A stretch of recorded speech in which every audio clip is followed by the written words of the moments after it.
करण जौहर जैसे लोगों ने कहा कि हम लोग रिव्यूज को इन्फ्लुएंस करते हैं, हम रिलीज के पहले फिल्म नहीं दिखाएंगे, इस तरह की बातें करते हैं कि जैसे कि फिल्म के फ्लॉप होने का पूरा जिम्मा मीडिया का, रिव्यूअर्स का ही है। हैं और अब उनका ये जो एटीट्यूड है काम को लेकर, जाहिर है वो बात पैशनेट करते हैं, नहीं है। लेकिन इस फिल्म फिल्म में तो के बारे में किसी ने नहीं सोचा कि जब अच्छी फिल्म नहीं बनेगी, जब लोगों की स्टोरी। पूरी जिंदगी की मेहनत के बाद भी अवेलेबल नहीं होती, और आप जब वहां बैठकर चीजों को अब्यूज करते हो तो बहुत सारे लोग ये सोचते हैं कि यार आप जिस पोजीशन पर हो, क्योंकि जब हम कह रहे हैं कि अब्यूज किया है तो इसलिए कह रहे हैं क्योंकि आप उस पोजीशन में हैं कि आप एक अच्छे राइटर को, अच्छी कहानी को, अच्छे स्क्रीन प्ले को, अच्छे टेक्नीशियंस को आप चांस दे सकते हैं। सिर्फ आपके एक मर्जी पर चलता है, लेकिन आप उससे ऊपर ये रखते हो कि आपका कंफर्ट जोन क्या है और आपकी जो समझ है वो सिनेमा को लेकर नहीं है।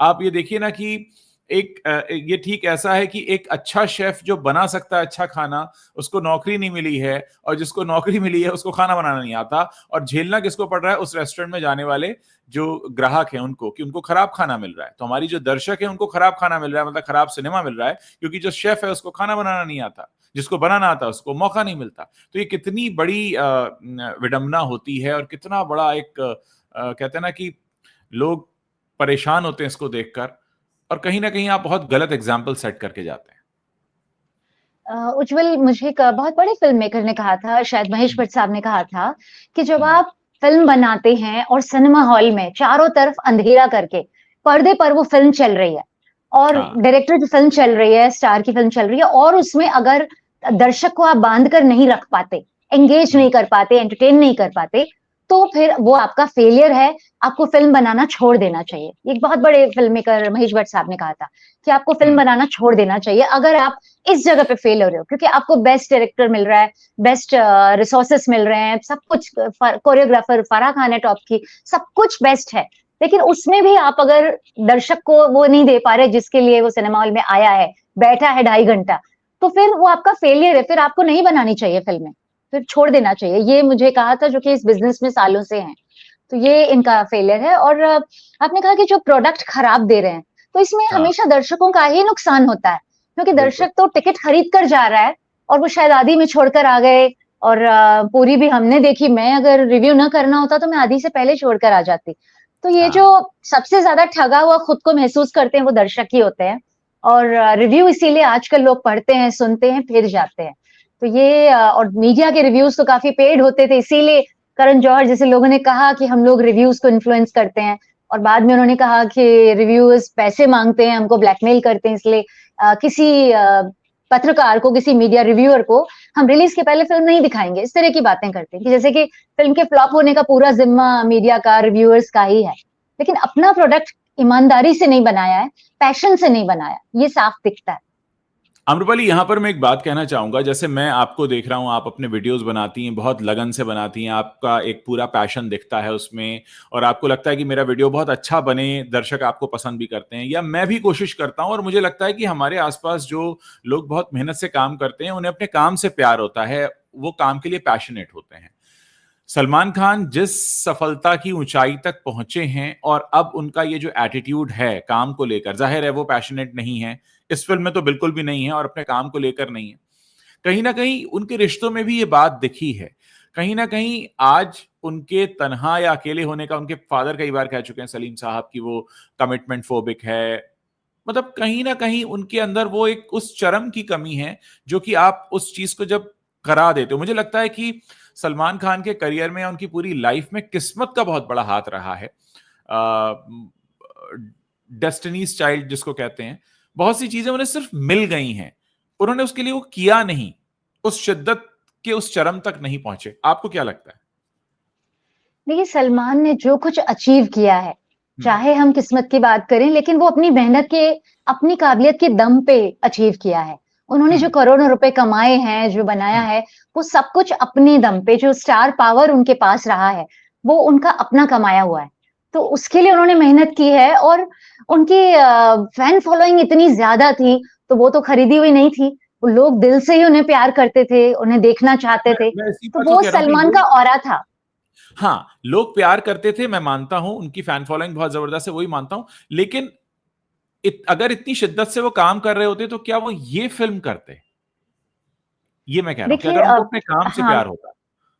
वो इस वक्त जो उनकी लाइफ की स्टेज चल रही है ना, ये सिर्फ यही फिल्म नहीं, पिछली 6 फिल्में देख लीजिए, उनमें सबका हाल यही था। आप दबंग 3 देख लीजिए, 2019 में आई थी, उसने करीब 213 करोड़ कमाए थे, कहा गया कि बजट 100 करोड़ का था। और राधे आई थी, योर मोस्ट वांटेड भाई, 2021 में, वो बुरी तरह से फ्लॉप रही थी और खराब फिल्म भी कही गई थी। कई बार ना फिल्म बहुत अच्छी होती है तो क्रिटिकल अक्लेम मिल जाता है, चाहे वो बिजनेस ना करे तो उसे इज्जत तो मिलती है, लेकिन इनकी जो फिल्में फ्लॉप हुई हैं पिछले सालों में, वो सारी की सारी खराब फिल्में भी थी और फ्लॉप भी थी, तो दोनों तरह से, दोहरी तरह से वो पिटी थी। तो आप दबंग देख लें, राधे देख लें, उसके बाद अंतिम भी आई थी, किसी का भाई किसी की जान आई थी, टाइगर 3 आई थी, ये सारी फिल्में लाइन से फ्लॉप हुई है और क्वालिटी बहुत खराब थी इनकी। तो एक ही नहीं है, जैसे हर बड़े एक्टर, बड़े स्टार या फिल्म मेकर से कभी छक्का लग जाता है, सेंचुरी बन जाती है, कभी वो जीरो पे आउट हो जाता है। तो ये हिट एंड मिस चलता है, हिट एंड फ्लॉप करियर का हिस्सा है। लेकिन ये लगातार जो हो रहा है उससे पता चलता है कि वो क्या सोचकर फिल्में साइन करते हैं। और वो अक्षय कुमार के बारे में भी कहा जा रहा है कि लोग क्या सोच के फिल्में साइन करते हैं कि मुझे इतना पैसा मिल रहा है और ये प्रोड्यूसर बना रहा है। वो प्रोड्यूसर का नाम देखते हैं और सेटअप देखते हैं, वो ये नहीं देखते कि स्टोरी में क्या है। और सलमान तो एक बहुत बड़े स्टोरी राइटर के बेटे हैं, सलीम खान साहब, तो वो उनके घर में ही उनके ट्यूशन मौजूद है पूरा 24 आवर्स का।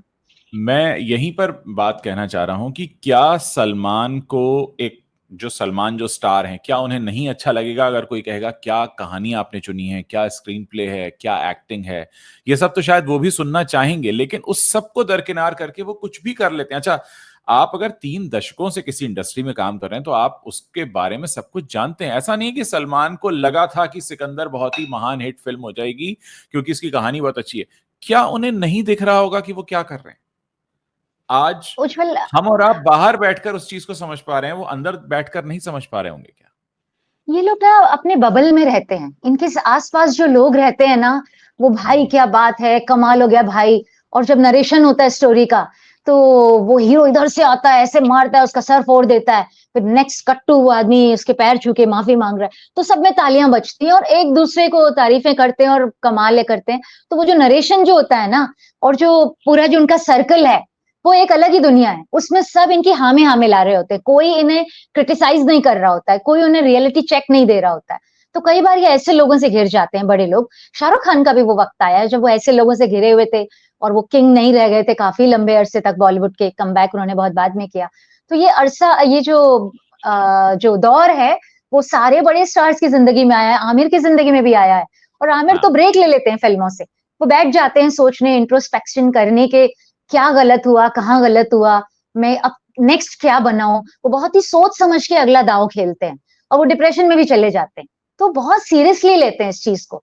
लेकिन सलमान में सीरियसनेस की कमी है हर लेवल पे, हम जानते हैं। वो एक बहुत बड़ा फैक्टर, प्लस वो एक स्टेज से गुजर रहे हैं आजकल, जो उनके बहुत सारे दुख हैं जिंदगी में। वो धमकी ऊपर से है, फ्लॉप का सिलसिला अलग है, हेल्थ साथ छोड़ रही है, तो ये सबसे वो घिरे हुए हैं, तो पैशन भी उनका कम हो गया है। मुझे लगता है सलमान का बहुत लंबे समय से वो टाइम चल रहा है जहां एक इमोशनल वॉइड भी है।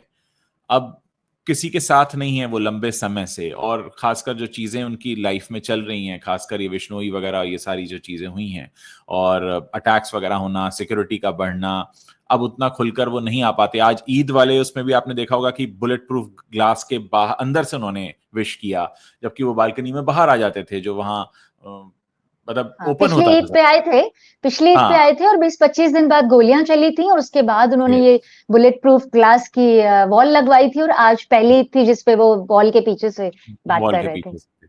तो कहीं ना कहीं एक अंदर के इंसान को वो चीजें भी प्रभावित करती हैं बहुत बुरी तरह, क्योंकि कहीं ना कहीं बहुत सारी चीजें हैं जिसमें मैं उनको देखता हूं वो काफी अकेले भी हैं इस समय।